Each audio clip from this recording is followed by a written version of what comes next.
महात्मा उपासक डॉक्टर सोहनराज तातेड़ पुनरुत्थान और आत्मविज्ञान के बाद अब ला रहे हैं सनातन सत्य, जैसी दृष्टि वैसी सृष्टि, कुदरत कुदरती रचना। भाई और बहनों, मातृशक्ति को नमन। स्टूडियो में आपका हार्दिक स्वागत है, अभिनंदन है, सत्कार है। सनातन सत्य, कुदरत कुदरती रचना और कुदरत के कानून के अंतर्गत हम आपको रियल दृष्टि देते हैं। हम आपको सनातन सत्य बताते हैं, आपको जीवन की अल्टीमेट जो हमारी आवश्यकता है, जो हमारा अल्टीमेट आदर्श है, वो हम आपको बताते हैं कि जीवन का अंतिम सत्य क्या है, वो बताया जाता है। ये सारा कार्य हम अलग अलग एपिसोड्स के माध्यम से करते हैं। तो आज हम बहुत सुंदर विषय लेकर के आपके सामने प्रस्तुत हो रहे हैं। तो आज का हमारा विषय है, परहित सरिस धर्म नहीं भाई।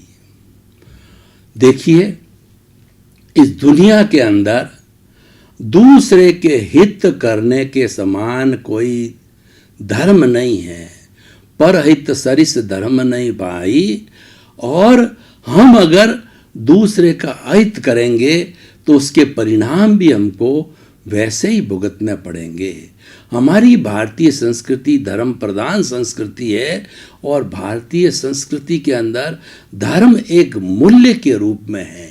यहाँ पर जिस धर्म की बात कही गई है वो हमारे जीवन मूल्य की बात कही गई है कि हमको इस संसार के अंदर ऐसे जीना चाहिए कि हम दूसरे का परोपकार कर सकें, दूसरे का उपकार कर सकें। हम अपना जीवन तो जीते ही हैं, वो तो हमारा व्यक्तिगत जीवन है। वो हमारा जैसा उपादान होगा, उस उपादान के तहत जो हमारी कुदरत है वह निमित्त जुटाएगी, संजोग जुटाएगी और उसी के अनुरूप हमारा जो उदय प्रारब्ध चलता रहेगा। और जो हमने कर्म बीज पिछले जन्म में डाला है, उस कर्म बीज के तहत हमको कर्म फल के रूप में मिलते रहेंगे और हमारे सुख दुख की अनुभूति चलती रहेगी। ये तो ऑटो मोड है। ये तो हम पीछे से लेकर के आए, तो हो रहा है। हो कैसे रहा, मैं आपको बताना चाहता हूँ कि कई बार क्या होता है, मान लीजिए हमारी पत्नी जो हमारे घर में ज़्यादा रहती है, किसी छोटी सी बात पे जो है हम उलझ जाते हैं, उसको झिड़क देते हैं, उसको फटकार देते हैं। हम नहीं चाहते हैं कि उसको फटकारा जाए, परंतु वह हो जाता है और उस होने के बाद में हमको पश्चाताप भी होता है। उस अतिक्रमण का हम प्रतिक्रमण भी करते हैं, पर ये हो जाता है। आपने जीवन में देखा होगा कि बहुत सी चीज़ें हम करना नहीं चाहते हैं पर वो हो जाती है। हो इसलिए जाती है कि हम पूर्व जन्म के अंदर वैसे संस्कार, वैसे कर्म और वैसे संजोग लेकर के आए हैं। उस संजोगों को खड़ा करने वाली हमारी ये कुदरत है और वो कुदरती रचना के तहत खड़े होते हैं। कुदरत की रचना क्या है कि कुदरत पंचभूतात्मक है। पृथ्वी, जल, अग्नि, वायु और आकाश से बनी हुई है और ये द्रव्य, क्षेत्र, काल और भाव की रचना के आधार पर काम करती है। काल, स्वभाव, कर्म, पुरुषार्थ के जो है आधार पर काम करती है और इसके अंदर 6 घटक होते हैं जो इसको मुख्य तौर से चलाने वाले हैं। वो घटक है आपका चेतन, अचेतन और तीसरा होता है टाइम, मोशन, रेस्ट और स्काई। ये 6 तत्व इस सृष्टि, संसार, कॉस्मोस, इस ब्रह्मांड को चलने वाली ये सारी कुदरत की रचना हो गई। और ये कुदरत अपने कानून के तहत चलती है कि कुदरत क्या करती है कि जो भी जीवित प्राणी जिसका कोई भी उदय और प्रारब्ध आ चुका है तो उसके अनुरूप वह जो है निमित्त लाके खड़ा कर देती है। उदाहरण के तौर पर मान लीजिए हमने पिछले जन्म में किसी व्यक्ति के 50,000 रुपये हड़प कर लिए, खा गए, तो अब इस जन्म के अंदर जो हमने जो ध्वनि की थी उसकी प्रतिध्वनि रूप के अंदर वो बदला लेने के लिए जब उसका बदला लेने का समय आया तो जिस व्यक्ति के हमने पैसे खाए थे उसको कुदरत जो है हमारे सामने ला करके खड़ा कर देती है और वो हमारा ब्याज समेत 60,000 रुपया हड़प कर लेता है। अब हम कहते हैं कि उसने हमारे साथ अन्याय किया है। क्योंकि हम भूल गए पिछले जन्म में हम करके आए हैं। दुनिया की ऐसी कोई ताकत नहीं है जो कि आपका भला कर सके, और कोई 33 करोड़ देवी देवताओं में ऐसी कोई ताकत नहीं है जो कि आपका बुरा कर सके। सिर्फ आपके जो कर्म हैं जब उदय और प्रारब्ध में आते हैं तो जो आपका पुण्योदय होता है, आपको सब सुख सुविधाएं, रिद्धि है, सिद्धि है और जो है आपको ऐश्वर्य देती है। और जब वो पापोदय आता है तो वह झुग्गी झोंपड़ी का जीवन देती है। लड़ाई झगड़ा कलह जो है, अपने ईर्ष्या और खाने का पता नहीं, ये सारा पापोदय जो है खड़ा होने से होता है। तो ये हमारे जीवन का क्रम है जो कि हमारे चलता रहता है। अब जो हमारा जो व्यवहार का धर्म है, परहित सरिस धर्म नहीं भाई, यानी मनुष्य एक सामाजिक प्राणी है। व्यक्तियों के समूह को समाज कहा जाता है। व्यक्ति समाज के बिना एक क्षण भी जिंदा नहीं रह सकता, क्योंकि उसको रोटी, कपड़ा, मकान, शिक्षा और चिकित्सा जो है उसकी बेसिक रिक्वायरमेंट से, बेसिक नीड है, वो समाज से पूरी होती है। मैं आपको कहना चाहता हूँ कि समाज आपके पास में कैसे उपयोगी है। हमारा सारा सापेक्ष जीवन है, ये हमारा रिलेटिव जीवन है, ये हमारा परस्पोपग्रो जीवानाम का जीवन है, ये हमारा लिव एंड लेट का जीवन है। कैसे जीवन होता है मैं आपको बताना चाहता हूँ कि ये कपड़ा जो मैंने पहन रखा है, क्या इस कपड़े को पूरा मैंने ही तैयार किया? नहीं, ये कपड़ा जो मैंने सिलाया है ये मार्केट से लेके, तो मार्केट में कैसे आया मैं पूरी सापेक्षता बताता हूँ कि किसान ने जो है वह जो है क्या, किसान ने जो है वो रुई को जो है बोया और रुई को बो करके और उसके बाद में उसको काटा, पींजा, उसको साफ किया, उसको मंडी में बेचा और मंडी में बेच करके जो धागा बनाने वाले उसको लेकर के गए और अपने आप उसको धागा बनाया। और धागे के बाद के अंदर जो लोग जो हैंडलूम या बड़ी फैक्ट्री वाले हैं, उन्होंने वो धागा खरीदा और रीड पीक बना करके कपड़ा बनाया, कलरिंग करके, और वो कपड़ा जो है मार्केट में आया और मार्केट से हमने परचेज करके और ये ड्रेस सिलाई। देखिए कितने लोगों का योगदान से जो है ये हमारी ड्रेस हुई। इस तरह से आप फूड ग्रेन्स को दीजिए, सब्जियों को देखिए, फ्रूट्स को देखिए, कितने कितने लोगों का इसके अंदर सहयोग है। यानी ये सामाजिक जीवन है। तो सामाजिक जीवन में जीने के लिए हमें परार्थ की चेतना में जीना पड़ेगा। व्यक्तिगत जीवन अगर जीना और स्वार्थ की चेतना हो, कोई फर्क नहीं पड़ता है, चलेगा, क्योंकि आपका घर है, परिवार है, आपके पास जितनी संपत्ति है आप उसका आनंद से उपयोग करो, ये आपकी है, ये तो आपके। और स्वार्थ भी अच्छा है, कुछ हद तक स्वार्थ भी अच्छा है, लेकिन 100% स्वार्थ रखना एक सामाजिक प्राणी वो सक्सेसफुल नहीं होता है।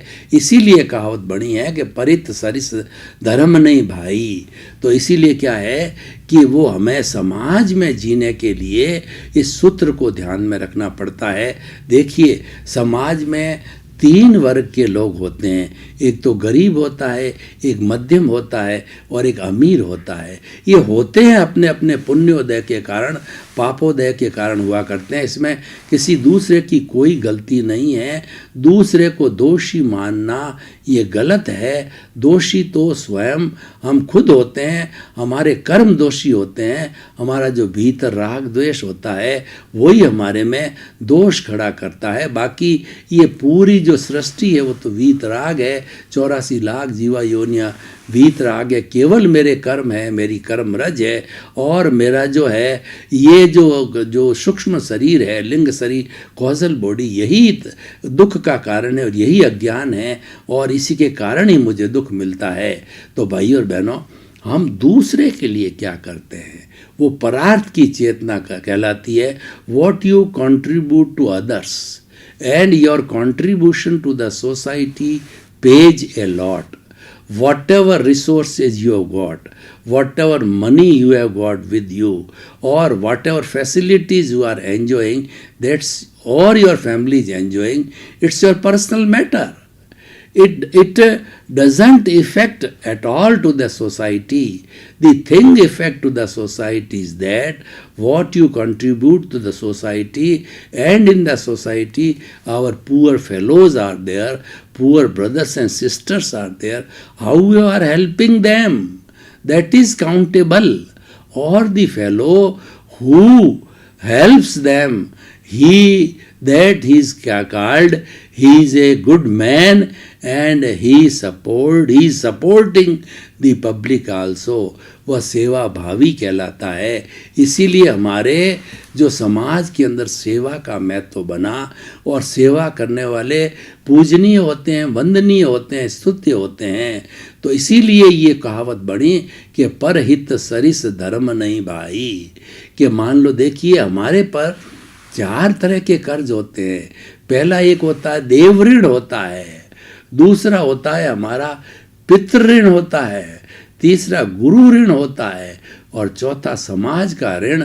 उसके लिए परहित सरिस धर्म नहीं भाई, ये जो कहावत बनी है कि वो हमें समाज का ऋण उतारने के लिए दूसरों की सेवा करनी चाहिए, और उसको ही धर्म का नाम दिया है। सेवा ही धर्म है। अब देखिए कि जो है मैंने बताया कि 4 तरह के ऋण, देव ऋण उतारने के लिए जो भी हमारा इष्ट देव है उसकी भक्ति करते हैं, उसकी चांटिंग करते हैं, उसको अगरबत्ती करते हैं, उसको प्रसन्न करते हैं, तो वह जो है वो हमारा सारा जो है वो देव ऋण उतरता है। दूसरा हमारा ऋण होता है गुरु ऋण। गुरु हमको ज्ञान देता है, ज्ञान देकर के हमको वो सम्यक दृष्टि बनाता है, सम्यक दर्शन देता है, उसका बहुत बड़ा उपकार होता है। तो गुरु का जो ऋण उतारने के लिए गुरु की सेवा करो, गुरु को चित्त समाधि पहुंचाओ, गुरु को किस चीज़ की आवश्यकता है उसकी पूर्ति करो। ये उससे हमारा जो है गुरु का ऋण उतरता है। और एक संयति दान आता है। संयति दान के अंदर जो शुद्ध साधु है, शुद्ध गुरु है, उनको अन्न पुण्य, पान पुण्य, लयन पुण्य, शयन पुण्य और नमस्कार पुण्य और मन पुण्य, वचन पुण्य, काया पुण्य, इनको ये 9 तरह के जो है जो उनकी आवश्यकता है उन सुविधाओं को हम मुहैया कराते हैं। तो ये 9 जो है हमारे जो है पुण्य बंध के जो है कारण बनते हैं, और वो हमारे पुण्य का बंध होता है। ये संयति दान होता है। एक दान होता है अभय दान होता है, यानी हमारी 84 लाख जीवा योनि के जो 6 जीव निकाय है, पृथ्वी का है, अप का है, तेजस का है, वायु का है, वनस्पति का है और त्रश का है, और नरक गति, तिरंज गति, मनुष्य गति, देव गति, 5 इंद्रिय, 1 इंद्रिय, 2 इंद्रिय, त्रिंद्रिय, चतुरेंद्रिय, पंचेंद्रिय। तो ये जितने भी सूक्ष्म जीव जो इसमें हैं, उन सूक्ष्म जीवों को जो है वो हर एक चीज़ में जीव उपलब्ध होते हैं। तो हमारी आवश्यकता से अधिक हम संग्रह न करें। जैसे कि हमको 1 मकान की ज़रूरत है, हम 10 मकान नहीं बनाएंगे। तो पृथ्वी का है कोई अवयदान, और अप काय का मतलब हमको 5 लीटर पानी की आवश्यकता है, हम 10 लीटर नहीं जो है गिराएंगे। ये जो है अप काय के जीवों का अभयदान। और दूसरा है अग्नि, कितनी आवश्यकता उतनी जलाएंगे, ये तेऊ काय के जीवों को अभयदान। इस तरीके से जो है इन जो सूक्ष्म जीवों को, वायु को भी हम जितनी आवश्यकता हो, या मुंह के पट्टी बांध करके, और जो कोरोना ने आजकल हमें सिखा दिया है मैं मास्क पहनना चाहिए, ये मास्क की व्यवस्था और मास्क का कॉन्सेप्ट तो हमारे जैन दर्शन के अंदर 2500 साल पहले से चल रहा था। सोशल डिस्टेंसिंग जिसको संगठा बोलते हैं, वो हजारों साल पहले चल रहा था। तो प्रकृति यही समय समय पर जो है यही सावधानियां और ये शिक्षा हमको देती रहती है। जो कोरोना के आगमन के कारण प्रकृति ने जो हमको ये चेतावनी या शिक्षा या सुरक्षा दी है, तो ये संयति दान, और तीसरा होता है, जो पहला तो होता है अभय दान, संयति दान, और तीसरा ज्ञान दान। हम किसी को सही रास्ते पर लाते हैं, जिसको सम्यक दर्शन देते हैं, जिसको आत्मज्ञान देते हैं, जिसका हृदय परिवर्तन करते हैं, जो सच्चा आत्मज्ञान दिया जाता है, वह ज्ञान कहलाता है ज्ञान दान। तो इन तीनों के माध्यम से हम जो गुरु है, गुरु का कर्जा उतार सकते हैं। और उसके बाद में समाज का ऋण होता है। समाज का ऋण परहित धर्म नहीं, परहित सरिस धर्म नहीं भाई। तो ये समाज के ऋण से जुड़ा हुआ है कि समाज के अंदर हमारे जो गरीब भाई आज जो हिंदुस्तान है जिसमें 50% से ज़्यादा लोग गरीबी की नेचा के लिए गरीबी की रेखा के नीचे जीते हैं, उनको 2 जून की रोटी भी नहीं मिलती है। तो ऐसे अभावग्रस्त लोगों को जो है तन की सेवा, मन की सेवा और धन की सेवा की जाना है। ये वास्तव के अंदर परहित होता है कि हम दूसरे के लिए सेवा करते हैं।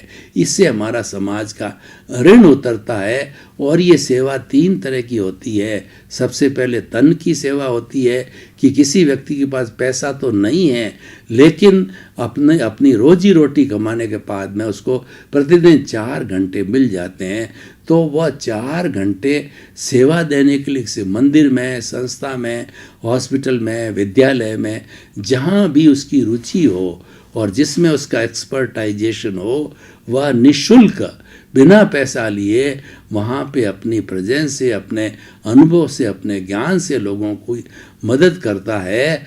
तो वह जो उसका सेवा कार्य कहलाता, तन की सेवा कहलाती है। अब जो है टाटा, बिरला और जो हमारे रिलायंस है, बांगड़ है, ये बड़े बड़े जो है उद्योगपति है जिनके पास में अरबों की संपत्ति, इनके पास समय नहीं होता है। तो ये लोग हमारी समाज के अंदर जो है लूले, लंगड़े, अपाहिज, मूक, बधिर, अनाथ, विधवा और कई तरह के अभावग्रस्त लोग होते हैं। उन रोजगार जिनके पास नहीं है, तो इन सब के लिए जो है रोजगार के साधन जुटाना, इन सब को जो है रोटी, कपड़ा, मकान, शिक्षा, चिकित्सा जो मूलभूत आवश्यकता है उसमें जैसे भी चाहे वो जो इसके अंदर जो है सहयोग करे, अपने धन का उपयोग करे। तो ये जो है हमारी धन की सेवा होती है, तन की सेवा, मन की सेवा और धन की सेवा, ये सारा समाज में चलता है। और उसी से कॉन्सेप्ट बना परहित सरिस धर्म नहीं भाई। हमारे से कोई भी गरीब व्यक्ति हो या कोई भी अभावग्रस्त व्यक्ति हो और हमारे पास साधन है, तो वो साधन का हमारे परिवार के लिए उपयोग करने के बाद में शेष बचा हुआ जो है हमें पब्लिक के उपयोग के लिए लाना चाहिए। वही परित सरिस धर्म नहीं भाई होता है। मैं मुस्लिम समाज को यहाँ कोट करना चाहूँगा, तो कुरान में लिखा हुआ है हर व्यक्ति को खैरात बांटनी चाहिए। यानी अपनी जो है इनकम का 1-2% है अपने भाइयों के जो कि अभावग्रस्त है, उनके अभाव को मिटा के स्वभाव में बनाने के लिए उपयोग करना चाहिए। और जो ट्रू मुसलमान होता है, सच्चा मुसलमान, वो करता है। तो ये जो उनका जो सिस्टम है बहुत वंदनीय, स्तुत्य है। और ये जो है हर समाज के और हर धर्म के लोगों को पालन करना चाहिए। जहाँ से कहीं से भी, चाहे बच्चे से या कहीं से भी हमको अच्छी चीज़ मिलती है, जो ग्रहण करना चाहिए, अच्छे का स्वागत करना चाहिए। क्योंकि अच्छाई के बढ़ने से जो है समाज जो है अच्छा समाज बनेगा। और किसी समाज में बुराई बढ़ती है तो वो समाज धीरे धीरे गिरता जाएगा, वो जंगल राज का समाज हो जाएगा, वो अच्छा समाज नहीं होगा। तो इसीलिए जो है हमें परित सरिस धर्म नहीं भाई, जो व्यवहार जगत का फॉर्मूला है, ये पालन करना चाहिए कि भूखे को जो है भोजन दिया जाए, प्यासे को पानी दिया जाए और बेचारे को रहने को नहीं है उसको शेल्टर, रहन बसेरा दिया जाए। कोई अगर शिक्षा लेना चाहता है, गरीब आदमी है, तो शिक्षा के लिए उसको पुस्तकें दी जाए, स्कॉलरशिप दी जाए और उसका एडमिशन दिया जाए। तो ये जो हो गया हमारा जो है वो अपना सारा ये पूरा समाज की सेवा के लिए कार्य की बात हो गई है। तो भाई और बहनों, आइए इस एपिसोड को जो है हम आज ओपन टू दी ऑडियंस करते हैं कि इसके अंदर हम जो है आप लोगों की राय लेते हैं, आपके क्वेश्चंस, आपके सुझाव, आपकी क्यूरियोसिटी कि आपका इसके अंदर क्या कहना है। और हम ये जानना चाहेंगे कि इसकी क्या सोशल वायबिलिटी है, इसकी सोशल यूटिलिटी क्या है, और ये समाज को और व्यक्ति को ये एपिसोड, ये कॉन्सेप्ट, ये विचार, ये क्या सहयोग कर सकता है। तो हम बड़े आत्मविश्वास के साथ कह सकते हैं। और ख़ास तौर से ये जो आज का हमारा एपिसोड है, भारत में 60 करोड़ से अधिक युवा है, उनको समर्पित करता हूँ कि उनके अंदर बचपन से ही सेवा की भावना आनी चाहिए। क्योंकि अगर हम सेवा की भावना से चलते हैं तो हमारे व्यक्तिगत भी बहुत लाभ होते हैं। एक तो क्या होता है, सबसे बड़ा लाभ ये होगा कि हम कुछ पैसा दूसरे के सहयोग के लिए बचाते हैं तो हमारे में व्यसन नहीं आएंगे, बुराइयां नहीं आएगी और कुरीतियाँ नहीं आएगी। ये बुराइयों की जड़ है वो अधिक पैसा है। सामान्य पैसा तो चाहिए नीड्स को पूरा करने के लिए, लेकिन जो ग्रीड वाला पैसा है ये समस्याएं उत्पन्न करता है। तो अगर हम इस कॉन्सेप्ट के साथ चलते हैं, थोड़ा पैसा हम रिजर्व रखते हैं समाज सेवा के लिए, तो हमारा जीवन संतुलित हो जाता है और हमारे में गलत भावना नहीं आती है। और दूसरी बात यह है, सेवा एक अमृत है। जो ही किसी व्यक्ति के अंदर सेवा का इंटरेस्ट लग गया तो वो बाहर के जितने इंटरेस्ट है वो फीके फीके लगे। मैं आपको एक उदाहरण देना चाहता हूँ कि आप बिजनेस कर रहे हैं और आपको 1 लाख रुपए का लाभ हुआ तो आपको बहुत खुशी होती है। अब आप क्या कीजिए कि उस 1 लाख रुपए में से 10,000 रुपया आप अपने किसी भाई को जो कि अभावग्रस्त है उसकी सेवा के अंदर लगाया गया, उसकी धन की सेवा की, उसकी आवश्यकता की पूर्ति की। अब आप दोनों की प्रसन्नता का कंपैरिजन कीजिए तो जो आपने दिया है उसकी प्रशंसा तो जो आपने लाख रुपए पाए हैं उससे कई गुना अधिक है जो 10,000 रुपये डोनेशन देने की, सहयोग करने की बात होती है। और कभी भी दिया जाए दान, उसमें अहंकार नहीं होनी चाहिए, उसके अंदर अपेक्षा नहीं रखनी चाहिए कि मैं जो दे रहा हूँ लोग मेरी प्रशंसा करें, लोग मेरी ख्याति को पहले, उस भावना से नहीं देना चाहिए, वरना वह जो हमारा दिया हुआ दान है वो शुद्ध नहीं रहता है। तो भाई और बहनों, हम जो निष्कर्ष की भाषा में बात करें तो ये परहित सरिस धर्म नहीं भाई, एक समाज का मूल्य है, ये समाज के उत्थान का मूल्य है। समाज में सभी तरह के लोग होते हैं और सबका जो है सर्वोदय होना चाहिए। हमारा भारतीय संस्कृति का जो संविधान है वो विश्व के सामने एक रोल मॉडल है और पूरे विश्व के लोग इस संविधान की प्रति को ले जा करके और अपने यहाँ भी वैसा संविधान जो डेमोक्रेटिक कंट्रीज है वो बना रहे हैं, क्योंकि ये आइडियल है। ये जो है हर भारत का, हर विश्व का जो है 5वां नागरिक हिंदुस्तान है और ये सबसे बड़ा देश और सबसे बड़ा डेमोक्रेटिक सिस्टम होने के कारण, क्योंकि वो डेमोक्रेटिक सफल क्यों है कि हमारा संविधान जो है वह अंत्योदय पर आधारित है। वह भाई और बहनों, आपका बहुत बहुत धन्यवाद। आप हमारा सनातन सत्य कार्यक्रम बराबर देख रहे हो, देखते रहिए। इसके अंदर आपको कई टिप्स मिलेंगे, शिक्षाएं मिलेगी, सूत्र मिलेगा और सबसे बड़ी बात है कि आपका जो मिथ्यात्व, आपकी रॉन्ग बिलीफ है उसको समाप्त करके आपको राइट बिलीफ या सम्यक दर्शन दिया जाएगा। इसी क्रम में आपका जीवन आनंदमय हो, मंगलमय हो। आपके प्रति बहुत बहुत शुभकामनाएं। महात्मा उपासक डॉक्टर सोहनराज तातेड़ पुनरुत्थान और आत्मविज्ञान के बाद अब ला रहे हैं सनातन सत्य, जैसी दृष्टि वैसी सृष्टि, कुदरत कुदरती रचना